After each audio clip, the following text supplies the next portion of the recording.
और बड़ी खबर सामने आ रही है। आतंकी हाफिज सईद का करीबी मारा गया है। पाकिस्तान के कराची में उसे मार गिराया गया। अब्दुल रहमान को मारते हुए दिखा है हमलावर। पॉइंट ब्लैंक से गोली मारते हमलावर नजर आया है। तस्वीरें सामने आई है। पाकिस्तान के कराची ने मार गिराया, जिसकी खबर भी हम आपको दिखा रहे हैं। हाफिज सईद का काफी करीबी व्यक्ति माना जा रहा था। 15 मार्च 2025 अबू कताल हाफिज सईद का यह भतीजा, जिसकी हत्या कर दी गई 14 अप्रैल 2024। सरफराज तांबा इसको आदमी आया, आकर के ये गोली मारी, नीचे गिरा और भाग गया। इसमें किलिंग है। किलिंग मतलब आदमी की हत्या है। और ये क्यों हत्या हुई, इस पर भी अभी बात करेंगे।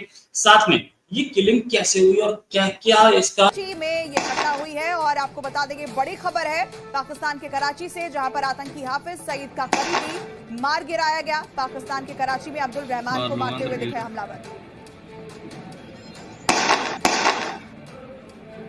सरबजीत का हत्यारा, इसकी भी हत्या हो गई। वहीं मार्च 2022 में जहूर इब्राहिम, जो कि जैश ए मोहम्मद का आतंकी था, उसकी हमले में हत्या कर दी गई। मार्च 2023 में बशीर अहमद पीर, हिजबुल मुजाहिदीन का आतंकी गेम था। ये अहले सुन्नत वल जमात का एक आदमी है, जिसका नाम है करी अब्दुल रहमान। लोग बोल रहे हैं कि हाफिज सईद का फाइनेंसर था, उसका रिलेटिव भी था। ऐसा नहीं, क्योंकि ये रात में मई 2023 में भी परमजीत पंजवार, जो कि खालिस्तानी आतंकी था, उस पर हमला हुआ और उसकी हत्या कर दी गई। 9 नवंबर 2023 को अकरम गाजी लश्कर का पूर्व आतंकी था, इस पर हमला हुआ और इसकी हत्या कर दी गई। वहीं 5 नवंबर 2023 को ख्वाजा शाहिद, जो कई आतंकी हमलों का आरोपी है, उसकी हत्या कर दी गई। सितंबर 2023 रियाज अहमद, डांगरी हमले का मास्टरमाइंड, ये भी निशाना बनाया गया। 28 सितंबर 2023 जियाउर रहमान, जो कि लश्कर का आतंकी था, उस पर हमला हुआ। 11 अक्टूबर 2023 को शाहिद लतीफ पठानकोट हमले में शामिल था, उसकी भी अज्ञात हमलावरों ने हत्या कर दी। और 13 नवंबर 2023 को रहीम उल्लाह तारिक, जो कि मसूद अजहर का करीबी माना जाता था, उसकी भी हत्या कर दी गई। अंकित भट्ट हमारे साथ इस वक्त जुड़े हुए। अंकित, लगातार इस तरह के सिलसिलेवार हमले होते रहे। अज्ञात हमलावरों ने जिस तरीके से, खासकर अगर देखा जाए तो पाकिस्तान में जो टेरर नेटवर्क चलाने वाले जो आका हैं, उनके करीबी निशाने पर रहे। एक और मामला सामने आ रहा है। बिल्कुल सही कह रहे हैं आप। अब जो हत्या हुई है वो है अब कारी अब्दुल रहमान की। ये करीबी बताया जा रहा है, हाफिज सईद का उसका रिश्तेदार बताया जा रहा है, और टॉप जो फाइनेंसर है लश्कर में, इसको माना जाता है। ये कराची के लांडी इलाके में हत्या की गई है 3 अननोन गनमैन्स की तरफ से। इस शूट आउट में एक जो अब्दुल कारी है, उसका पिता जो है वो घायल हुआ है। वहीं खुद कराची पुलिस की तरफ से कंफर्म किया गया है कि कारी अब्दुल रहमान पर गोली चलाई गई और उसकी मौके पे ही मौत हो चुकी है। उसके पिता को इस वक्त उपचार के लिए हॉस्पिटलाइज किया गया है। कारी अब्दुल रहमान की अगर डिटेल निकाली जाए तो जो हमारे पास सूत्र है, वो जो हमारे सूत्र है वो बता रहे हैं कि ये टॉप फाइनेंसर था लश्कर का, और साथ में काफ़ी करीबी जो है हाफिज सईद का माना जाता है। 3 अननोन गनमैन आते हैं, उसके बाद इस कारी के ऊपर एक के बाद एक जो गोली है वो चलाई जाती है और मौके पे ही उसकी मौत हो जाती है। इससे पहले भी हमने देखा था कि किस तरीके से पाकिस्तान में अननोन गनमैन की तरफ से जो हाफिज सईद का राइट हैंड था अब्दुल कताल, उसको भी मारा गया था। वो NIA की चार्जशीट में था, जम्मू कश्मीर में टेरर नेटवर्क्स को चलाता था। लेकिन अब हाफिज सईद का जो टॉप फाइनेंसर है, उसको अननोन गनमैन ने टारगेट किया है। 3 लोग बताए जा रहे हैं और उनमें से ये बताया जा रहा है कि ये कराची का लांडी इलाका है जहां पर ये पूरा हादसा हुआ है।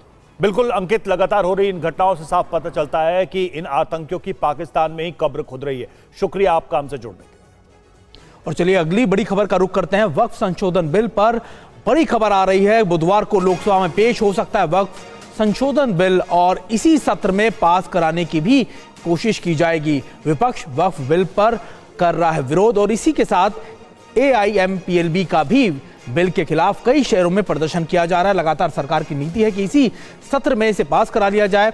और इस पूरी खबर पर हमारे साथ मैं इसको दे नहीं रहा था क्योंकि तब से पता लग रहा था कि ये हाफिज सईद का रिलेटिव है। मैंने कहा यार एक बार चेक करवाते हैं, तो चेक करने पे मेरे सोर्सेस ने बोला कि नहीं, हाफिज सईद का कोई रिलेटिव नहीं, फाइनेंसर भी नहीं। अच्छा, जिस तरीके से दुकान पे खड़ा है और सामने से आगे कोई भी गोली मार गया तो फाइनेंसर तो नहीं लग रहा। फाइनेंसर होता तो इसकी दुकान थोड़ी बड़ी होती और खुद नहीं होता, इसके 4 नौकर काम कर रहे होते। लॉजिकल बात, ठीक है। हाँ, ये क्या है, ये अहले सुन्नत वल जमात का आदमी था और ये जमात जो है इसकी अपनी दूसरी जमातों से लड़ाई रहती है और दूसरी जमात कभी इनके लोगों को मरवा देती है, कभी ये उनके लोगों को मरवा देती है। हालांकि इसकी कोई भी रिलेशन नहीं था लश्कर से या हाफिज सईद से, लेकिन आईएसआई से जरूर रिलेशन थे स्थापित के। आईएसआई से जान पहचान थी, आईएसआई के लोगों को जानता था। और क्योंकि कराची कुछ इस तरीके का शहर है जहां पर कोई भी आदमी घुस करके कोई भी हमला कर सकता है, यहाँ तक कि दाऊद के भाई को भी मार दिया गया। सोच सकते हो आप कि किस तरीके के गुंडागर्दी वहां मौजूद है। आईएसआई ने एक टाइम पे ये अहले सुन्नत वल जमात जो है इसको बहुत सपोर्ट किया था। उसके बाद क्या हुआ, उसके बाद उन्हें लगने लगा कि ये जमात के लोग हैं, ये हमारे काम के नहीं रह गए या ये हमारे खिलाफ काम कर रहे हैं, तो इनको निपटाओ। और निपटाया जा। एक वीडियो आपके सामने है। ऐसा कभी इंडिया में हुआ तो मुझे बताइएगा कि कभी जमात के मतलब मुसलमान को एक मुसलमान मौलवी दूसरे मुसलमान मौलवी को मरवाता हुआ मिले, मुझे बताइएगा, मैं सहर्ष स्वीकार करूंगा कि ऐसा काम इंडिया में होता है? नहीं होता।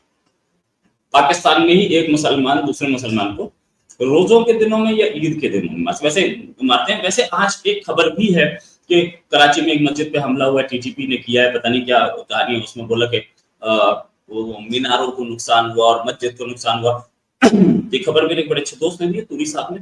लेकिन एक चीज बोलूंगा मैं कि टीटीपी ऐसे हमले करती नहीं है। मैं बदनाम नहीं करूंगा टीटीपी को, लेकिन टीटीपी ऐसे हमले करती नहीं है। टीटीपी सीधे उड़ा देती है और उसका जो निशाना है अचूक होता है। वो मस्जिद तोड़े ऐसा काम टीटीपी करती नहीं है। बदनाम करने की कोशिश है टीटीपी को। इस पर भी, इस खबर पे भी बहुत ज्यादा भरोसा नहीं करने की जरूरत है। मैं आपको बताऊंगा जरूर कि ये सारा का सारा गेम हो क्या रहा है। They are trying to defame. TTP ने अभी सीज फायर डिक्लेयर की 3 दिन की ईद की वजह से, और टीटीपी ने बहुत कोशिश भी की कि भाई सीज फायर हो जाए, हम लोग मुसलमान हैं, कम से कम हम इज्जत तो करें अपनी, इसकी अपनी क्या बोलते हैं उसे, अपने धर्म की इज्जत करें। और इसका टीटीपी ने एक वीडियो निकाला, मैं आपको ये वीडियो दिखाता हूँ। ये आप पहले वीडियो देख लीजिए।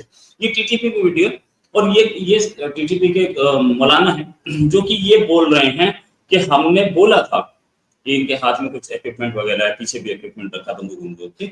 ये मौलाना साहब ने ये बोला कि हमने सीज फायर डिक्लेयर कर दी, लेकिन पाकिस्तान ने अब तक सीज फायर डिक्लेयर नहीं किए। और पाकिस्तान ने 4 अटैक कैरी आउट किए बाजौर में। हालांकि पाकिस्तानी आर्मी जो है उसका कोई वो नहीं हुआ, क्या बोलते हैं, उसका कोई हताहत नहीं कर पाया किसी को भी। लेकिन उन्होंने बोला कि हम तो बंद करके बैठे हैं, पाकिस्तानी आर्मी हम पे हमला कर रही है और इसका बदला मोटा लिया जाएगा। ये मिलिटेंट ने एक पाकिस्तानी आर्मी के ड्रोन को भी गिराया है, इसमें भी कोई शक नहीं।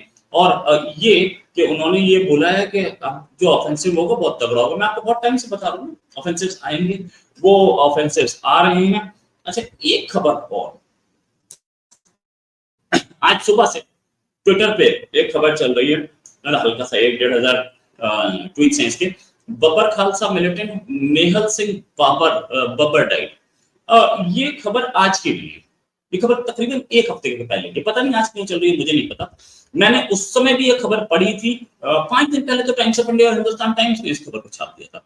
मैंने उस समय भी ये खबर पढ़ी थी और उस समय भी मैंने देने की सोची, लेकिन मुझे पता लगा, बाद में क्लियर मैंने पता लगाया, और उस समय तक ये खबर कहीं नहीं छपी थी। बाद में पता लगा कि किडनी इसकी फेल हो गई थी, उससे मरा। तो ना तो अननोन गनमैन ने इसमें कुछ किया, ना इसमें किसी और का कोई काम, ना किसी का बदला लिया गया। एक आदमी अपनी ही मौत मर गया, तो ये खबर बनती नहीं थी। बस क्योंकि आज ट्विटर पे चल रही थी, इस वजह से मैंने ये खबर दे दी। सच्चाई ये है कि इस खबर में बहुत पेश थे। अब आगे मैं आपको बताता हूँ एक चीज और, कि बलूचिस्तान ने नाइट ट्रैवल बैन कर दिया, मतलब रात में ट्रैवल नहीं कर सकते। ये कि कौन से डिस्ट्रिक्ट्स में ट्रैवल बैन किया, प्राइमरीली पब्लिक ट्रांसपोर्ट को बैन किया है। कौन से डिस्ट्रिक्ट में बैन किया? ग्वादर में, काची में, जोहाब, नुश्की और मशकेल में। अब ये डिस्ट्रिक्ट्स जो हैं, ये 5 डिस्ट्रिक्ट्स जो आप बता रहे हैं, ये नाम लिए जा रहे हैं, ये 5 डिस्ट्रिक्ट्स एक्चुअल में इंपॉर्टेंट डिस्ट्रिक्ट्स हैं। क्यों? क्योंकि पाकिस्तानी आर्मी का भी मूवमेंट होता है यहाँ पे। देन ग्वादर जो है वो आपको पता है कितना बड़ा एपिसेंटर बन रहा है, वहां पे चाइनीज भी हैं, चाइनीज बाकी उनकी जगह पे भी है, लेकिन वहां पे ग्वादर में खासतौर से कॉन्सेंट्रेशन है चाइनीज की, और चाइनीज पे हमले हो सकते हैं। ये बात ऐसी बोली जा रही है बार बार कि बचा ले, चाइनीज को देखते हुए ही जो एडमिनिस्ट्रेशन है उसने ये कदम उठाया है, नो डाउट अबाउट इट। लेकिन ये बताने की बात है कि रात में ट्रैवल क्यों नहीं करेंगे? इसलिए नहीं करेंगे क्योंकि पाकिस्तानी आर्मी सिक्योर